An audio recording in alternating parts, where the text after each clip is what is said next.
Welcome. This is Radio Pras.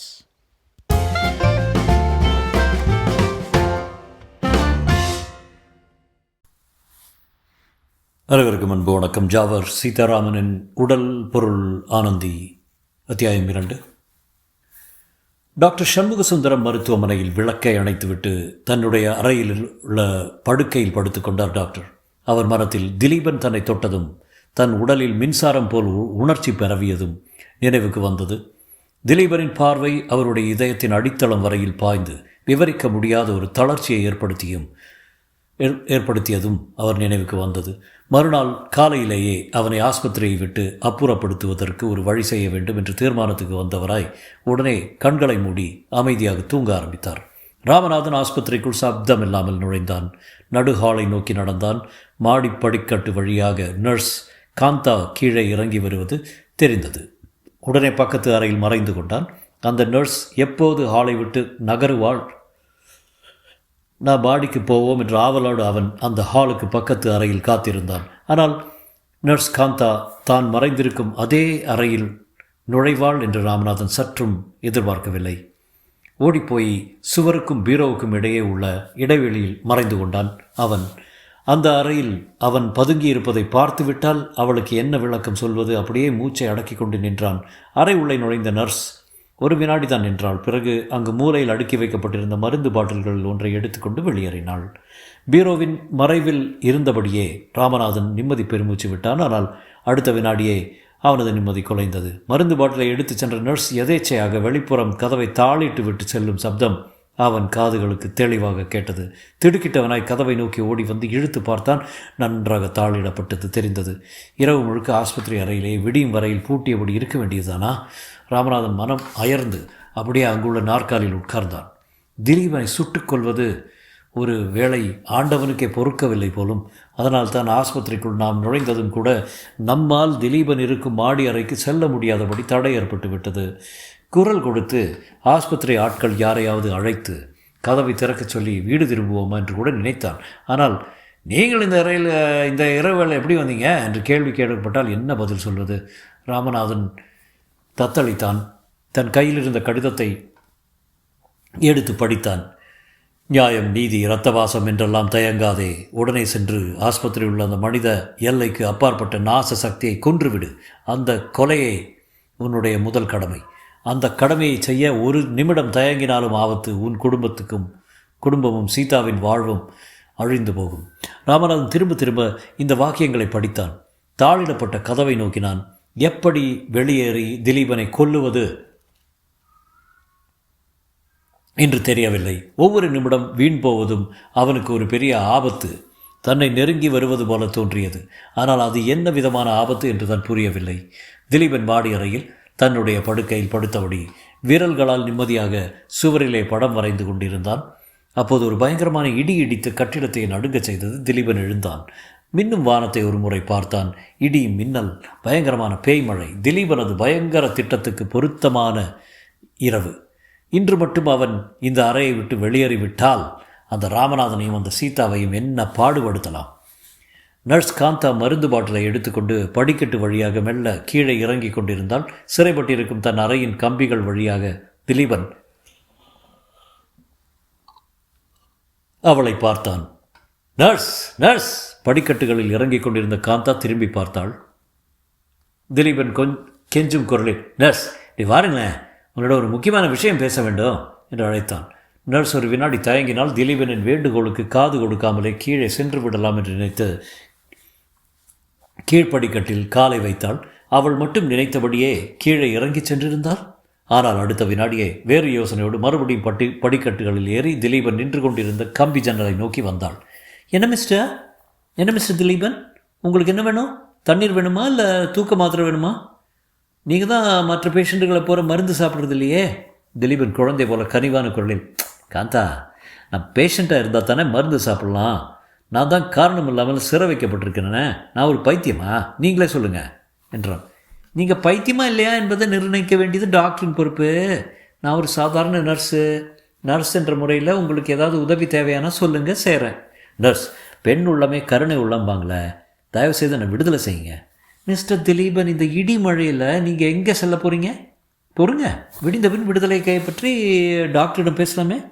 Thileepan அவள் பேச்சை ஏற்றுக்கொள்ளவில்லை. இடி, மழை, இரவு, இது மூன்றும் எனக்கு வலிமை தரும் சூழ்நிலை.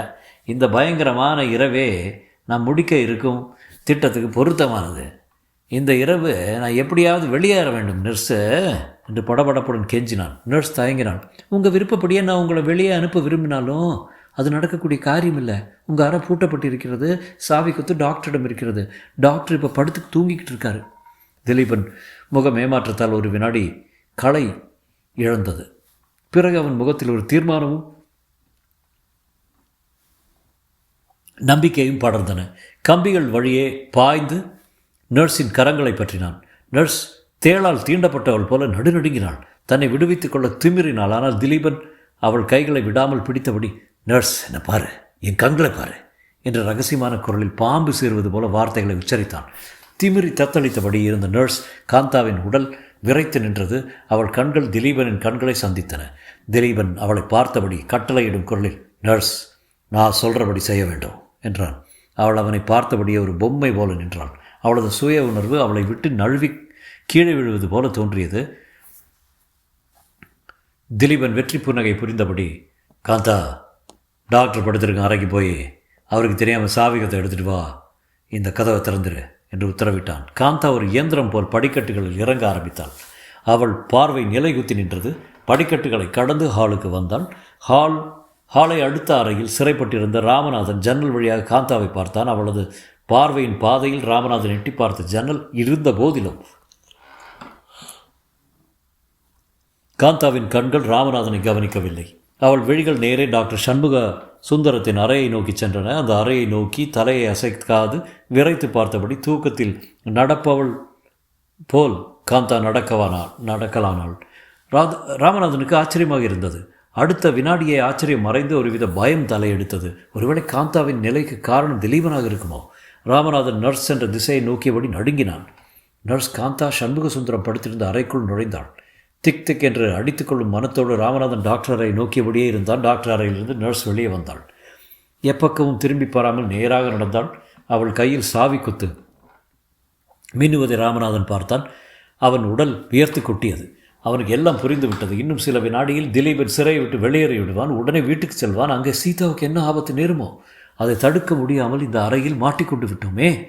ஹால் பக்கம் உள்ள ஜன்னலிடம் ஓடினான். இடிகளுக்கு இடையில் மழை சோ என்று கொட்டும் சப்தத்தை தவிர வேறு எந்த விதமான ஓசையும் கேட்கவில்லை. திடீரென்று இரும்பு கதவு திறக்கப்படும் ஒலி கேட்டது. அதைத் தொடர்ந்து படிக்கட்டுகளில் ஆள் நடந்து வரும் சப்தம். ராமநாதன் திகைப்போடு ஹாலை பார்த்தபடியே நின்றான். படிக்கட்டு வழியே நர்ஸ் இறங்கி வந்தாள். அவள் பின்னே திலீபனும் மெல்ல இறங்கி வந்தான்.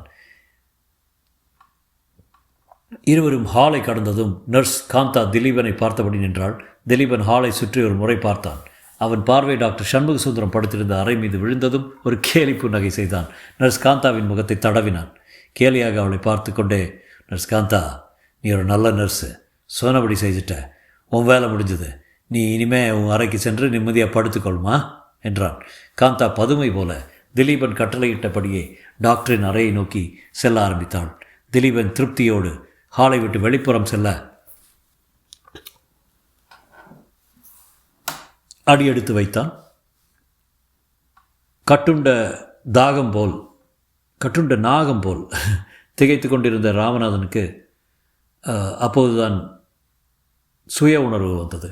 எப்படியாவது திலீபனை வீட்டுக்கு செல்லாதபடி தடுக்க வேண்டும் என்ற ஒரு நோக்கத்தில் ஜன்னல் கம்பிகளுக்கு இடையே துப்பாக்கியை வைத்து குறிபார்த்தான். அதற்குள் அவன் பார்வையிலிருந்து திலீபன் மறைந்து விடவே ராமநாதன் தன் கதவை தடதடவென்று தட்டினான். தான் நின்று கொண்டிருந்த இடத்துக்கு எதிரே இருந்த கதவை யாரோ இடிப்பதை கவனித்த திலீபன் கதவை திறந்து விட்டான். ராமநாதன் நிற்பதை கண்டதும் அவனுக்கு ஆச்சரியம் தாழவில்லை. ராமநாதா, நீ அல்லவா என்னை இந்த பைத்தியக்கார ஆஸ்பத்திரியில் சிற வைச்ச? நீ இங்கே என்ன போன்ற ஒரு கைதி தானா என்று சொல்லி அவன் சிரித்த சிரிப்பு நீடிக்கவில்லை. திடீரென்று நின்றது. ராமநாதன் கையில் துப்பாக்கி. திலீபன் முகத்தில் பயத்தின் நிழல் படர்ந்தது. கெட்டவர்கள் பீதியடையும் போது அவர்கள் முகம் அலங்கோலமாக மாறுவது போல திலீபனின் முகம் மாறியது. அவன் உதடுகள் விரிந்து ஒரு பக்கமாக ஒதுங்கி ஓநாய் பல் போன்ற அவன் கடைவாய் பல்லை வெளிப்படுத்தியது. அந்த நிலையில் திலீபன் முகம் மனிதத்தன்மையை இழந்து பயங்கரமாக காணப்பட்டது. பிறகு ராமநாதன் கையில் இருந்த துப்பாக்கியையும் ராமநாதன் முகத்தையும் மாறி மாறி பார்த்தான். நரியின் தந்திரத்தோடு மிகவும் அன்போடு, ராமநாதா, நீ உயிருக்கு மேலாக நேசிக்கிற உன்னுடைய திலீபனையை கொல்ல போகிற என்று கேட்டான். நான் என் உயிருக்கு மேலாக நேசிக்கும் திலீபன் நீ அல்ல. உனக்கு உண்மை தெரிந்து விட்டதா? நான் யாருன்னு தெரிஞ்சிருச்சா என்று வீரிட்ட அலறிய குரல் விபரீதமாக ஒலித்தது. அதே நிமிடம் ராமநாதனிடம் துப்பாக்கியிலிருந்து குண்டுகள் தொடர்ந்து வெளிப்பட்டன. திலீபன் அப்படியே சுருண்டு விழுந்தான். குண்டு சப்தம் கேட்டு ஆஸ்பத்திரி சிப்பந்திகளும் டாக்டர் சண்முக சுந்தரம் வெளியே ஓடி வந்தனர். மாடி அறையில் இருக்க வேண்டிய திலீபன் தரையில் குற்றுயிராக முனகியபடி கிடப்பதையும் அவன் அருகில் ராமநாதன் புகையும் துப்பாக்கியோடு நிற்பதையும் பார்த்து டாக்டர் சண்முக சுந்தரம் கல்லாய் சமைந்து நின்றார். டாக்டர், என் கடமை முடிஞ்சிருச்சு. திலீபனை சுட்டது நான் தான். உடனே போலீஸை கூப்பிட்டு ரிப்போர்ட் செய்யுங்க என்று சொல்லிவிட்டு வெளியேறினான். ஆனால் பாவம், திலீபன் இன்னும் சாகவில்லை. குற்றுயிராக தரையில் கிடக்கிறான் என்பது அவனுக்கு தெரியவில்லை. அத்தியாயம் 3. சுடப்பட்டு கீழே கிடக்கும் திலீபனை பார்த்தபடி டாக்டர் சண்முக சுந்தரம் திகைத்து போய் சில வினாடிகள் நின்றார். குழப்பமும் கலக்கமும் அவரை ஒரு உணர்வற்ற பொம்மையாக்கின. ராமநாதன் பெரிய மனிதன், செல்வந்தன், நல்ல நண்பன், கண்ணியம் நிறைந்த ஒரு சீலமான மனிதன் என்ற நம்பிக்கையால் தான் டாக்டர் சண்முக சுந்தரம் அவன் பேச்சை கேட்டு திலீபனை ஒரு பைத்தியம் போல் சிறை வைத்திருந்தார். அது எவ்வளவு பெரிய தவறு! மருத்துவமனை ஒரு கொலை நடந்த இடம் என்று கெட்ட பெயருக்கு இலக்காகிவிட்டது. இனி போலீசாரின் நடவடிக்கைகளுக்கு கேந்திரமாகிவிடும். நினைக்க நினைக்க வருத்தம் மேலிட்டது டாக்டருக்கு. வாழ்நாள் பூரவும் உழைத்து உருவாக்கிய ஒரு ஸ்தாபனத்தின் நல்ல பெயர் ஒரு நாள் செய்த தவறின் காரணமாக களங்கப்பட்டு விட்டதே. ராமநாதன் சுட்டுவிட்டு வெளியே சென்றது அவர் கவனத்துக்கு சில வினாடிகள் வரை வரவில்லை. திகைப்புற்று நிற்பதில் எந்தவித பலனும் இல்லை என்ற உணர்வுக்கு வந்ததும் டாக்டர் சண்முக சுந்தரம் உடனே ஆஸ்பத்திரிக்கு சிப்பந்திகளுக்கு கட்டளை பிறப்பித்தார். திலீபனை உடனே எடுத்து சென்று பத்திரமான அறையில் படுக்க வைங்க. அவனுக்கு வேண்டிய சிகிச்சை உடனடியாக செய்யணும். மேலும் அவன் தக்க காவலில் இருக்கணும். அவனுக்கு இனிமேல் எந்த விதமான ஆபத்து நேரக்கூடாது என்று சொல்லிவிட்டு டெலிஃபோனை எடுத்து போலீஸாருக்கு தகவல் கொடுக்க ஆரம்பித்தார். ஆஸ்பத்திரியிலிருந்து புறப்பட்ட ராமநாதனுக்கு எங்கு செல்வது என்று புரியவில்லை. திலீபனை சுடும் வரையில் அவனுக்கு ஒரு நோக்கம், ஒரு குறிக்கோள் இருந்தது. குழம்பிய மனத்தினவனாய் இருந்தாலும் அவனுக்கு அவன் செல்ல வேண்டிய பாதை தெளிவாக இருந்தது. ஆனால் திலீபனை சுட்டபின் திசையறியாமல் நடுக்கடலில் சூறாவளியின் நடுவே நிற்கும் கப்பல் போல கொட்டும் மழையில் நின்றான். இனி வீடு செல்வதா? வீடு சென்றால் திலீபனின் தாய் மீனாட்சி அம்மாள் முகத்தில் எப்படி விழிப்பது? அந்த உத்தமியிடம் உங்கள் மகனை சுட்டு தள்ளிட்டேன் என்று எப்படி சொல்வது? ராமநாதன் கலங்கினான். மீனாட்சி அம்மாள் விஷயம் இருக்கட்டும், சீதாவுக்கு என்ன சமாதானம் சொல்வது? உன் உயிருக்கும் ஏன் ஆன்மாவுக்கும் மேலாக யாரிடம் அன்பு செலுத்தி வந்தாயோ அந்த திலீபனை நான் கொன்றுவிட்டேன் என்று எப்படி அவளிடம் சொல்வது? திலீபனை பற்றி பயங்கர உண்மைகளை சொன்னாலும் சீதா அதை நம்புவாளா? சீதா மட்டுமல்ல, 20ஆம் நூற்றாண்டில் பகுத்தறிவுள்ள எந்த மனிதன் தான் நம்புவான்? பொறாமையால் சீதாவை அடைய முடியவில்லையே என்ற தோல்வியின் விளைவாக ஏற்பட்ட ஆத்திரத்தில் திலீபனை ராமநாதன் சுட்டுவிட்டான் என்றுதான் உலகம் சொல்லும். சீதாவும் அதைத்தான் நம்புவாள். திலீபனை பற்றிய உண்மைகளை ராமநாதனின் அறிவே நம்ப மறுக்கிறதே. உலகம் எப்படி நம்பும்? ராமநாதன் விதியை நொந்து கொண்டான். ஏன் அவனுக்கு மட்டுமே இம்மாதிரியான சோதனைகளை ஆண்டவன் ஏற்படுத்த வேண்டும்? நல்லதையே செய்து வருபவனுக்கு மட்டும் ஏன் கஷ்டங்கள் மேலும் வந்து சேர வேண்டும்? பொறுப்பை உணர்ந்தவன் தலையிலே மட்டும் ஏன் கனமான பொறுப்புகள் சுமத்தப்பட வேண்டும்? காய்ந்த மரக்கத்துக்கு தானே எப்போதும் கல்லடி விழுகிறது. ஐயோ, மனசாட்சி என்பதை ஏன் அவனுக்கு ஆண்டவன் கொடுத்தான்? மழையில் நின்றபடி பொறுமையவனுக்கு யாரையும் பார்க்காமல் எதையும் நினைக்காமல் எங்காவது ஓடிவிட்டால் என்ன என்று சபலம் எழுந்தது. அடுத்த வினாடியே அவன் அந்த யோசனையை நிராகரித்தான். கடமை வழியிலே பழக்கப்பட்ட பண்பு பாதையிலே இது நாள் வரை வந்த அவனுக்கு பிரச்சனை சிக்கலாகும்போது கோழை போல ஓடுவது சரியென்று தோன்றவில்லை. பிரச்சனைகளை எதிர்த்து நின்று சமாளிப்பதை சரியென்று தோன்றியது. வருவது வரட்டும், உச்சி மீது வானடிந்து விழுந்தாலும் சரி, நான் பயப்படப் போவதில்லை. திட சங்கல்பத்தை செய்து கொண்டு வீடு நோக்கி நடந்தான். வீட்டுக்கதவு திறந்தபடி கிடந்தது. வீட்டின் கீழறையில் அழுத களைப்பில் அயர்ந்து நித்திரை செய்தபடி கிடந்தாள் மீனாட்சி அம்மாள். ராமநாதன் மீனாட்சி அம்மாளை ஒரு முறை பார்த்தான். நல்ல வேளை அந்த அம்மாள் விழித்திருக்கவில்லை. மாடிப்படிகளில் ஏறி தன்னுடைய அறைக்கு சென்றான். அறையின் கதவை திறந்து கொண்டு உள்ளே நுழைந்தான். அப்படியே அவன் பொத்தென்று சோஃபாவில் விழவும் பக்கத்து அறை கதவு திறக்கவும் சரியாக இருந்தது. சீதா! ராமநாதன் தலை தூக்கி பார்த்தான். பிறகு முகத்தை வேறு பக்கம் திருப்பிக் கொண்டான். நனைந்த ஆடைகளை கூட களையாமல் உட்கார்ந்திருக்கும் ராமநாதனை ஆச்சரியத்துடன் பார்த்தாள் சீதா. நீங்கள் வெளியே போயிட்டு வந்தீங்களா? அவன் பேசவில்லை.